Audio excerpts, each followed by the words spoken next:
fikambanana zanajeky zao mivolo zao. Marihana eto fa tsisy fikambanana zanajeky niatsiky fiviram-pemio tao. Fa misy olobe zay vao vilinjala tao nanengy fa hoe alefasy fitanjabazy tiliara io fa zay sy olon-tena zanajeky niatsiky etoa zao. Tsy atomboky tsisy fikambanana zanajeky ty eo na dia ray fa zahay naniky miresaky zao lohany fikambanana zanajeky io manosy 100% fikambanana zanajeky io. Ka na ino fanapahakevitsy any, na ino fanapahakevitsy any fa arosy bazy tiliara io. Tsy anenky hatramy farany zay tranjaha eo adantaboy atoa na ho faty na ho velo fa mifampitantsika miavena rehefa vonona zahay.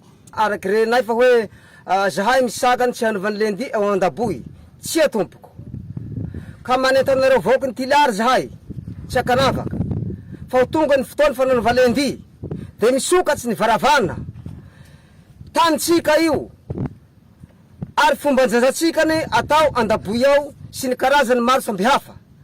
Surtout fa lendi teneniko eto zao de zao manentana atsika vahoakany tiliara eto amin'ny faritsy Atsimo Anjefany de mahazo manao lendi tsika fa tsy maro ny voasakany hoe tsy azo anova lendi teny, tsy azo anova lendi teny, tsy mana zany.